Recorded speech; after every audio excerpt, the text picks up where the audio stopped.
All right, welcome back. We are looking at a beautiful view here across the coastal bend. We'll start with the top left. That's a view from our first community bank camera. Sits atop the USS Lexington. So we're looking west at some beautiful white puffy clouds.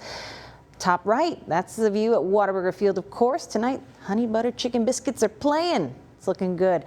The bottom screens, of course, you know the one on the left. That's the CCAC camera out at Snoopy's. Very picturesque for the sunset. And another great beach view is the Sand Dollar City camera in the bottom right. So why am I showing you this view? Of course, it's beautiful all around. But notice our clouds are not as tall as they were a short time ago.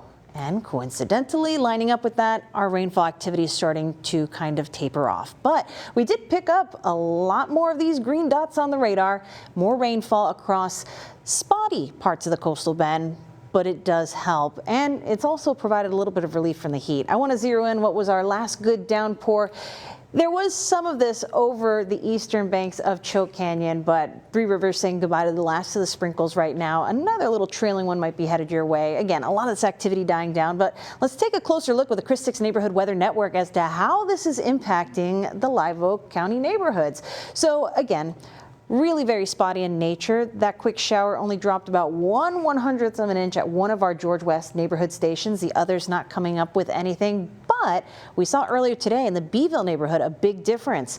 We picked up a little more than 1/10 of an inch, 11/100ths of an inch off Hilltop Road. Our other two neighborhood stations in the area didn't pick up anything. Spotty shower only cruising over our Hilltop reporting station there. And look at what it did for the temperature situation.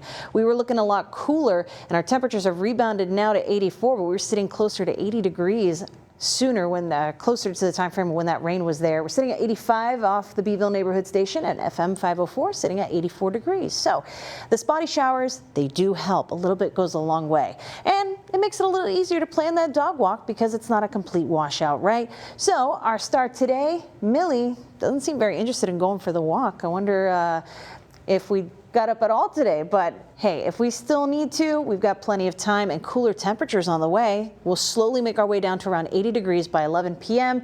A very tranquil evening once again, and the opportunity for some patchy fog. Maybe another round of stray showers in the morning, but I'm not really counting too much on that. I think the fog is more likely because we're going to stay very humid over the next couple of days, but it works out. It means more rain chances. And if we take a trip upstairs in the atmosphere, you're looking at water vapor. So we're looking at the top levels of the atmosphere. Where this blue is here, we have more moisture. You may have noticed I said those clouds have been able to grow very tall because there's less dry air eating them up. And that means we have a better shot at rain chances. But looking at the wide view, here's another batch of tropical moisture that's going to be riding up the coast, and it's the reason why our coastal neighborhoods will have the best outcome for rain. Also, our friends across the Gulf in Florida, this little counterclockwise spinny, not tropical trouble, but it is tropical moisture that is going to really rain down on our friends across the Gulf. If only we could borrow some of that, right? Well, again, sticking to what we see in the future, looks like our neighbors along the coast are going to see the best bets for rainfall accumulations through the weekend, and this is going to be more of our coastal but northern neighborhoods up toward the Houston area. And as we get more southern and inland, more spotty in nature, less coverage for the rainfall accumulations. But we're also tracking the movement of Saharan dust across the Gulf. That looks to arrive as we head on into the weekend. Depending on how dense this plume is, will really impact how well our rain chances pan out. But I'm tracking this over the next 7 days, daily rain chances in the forecast.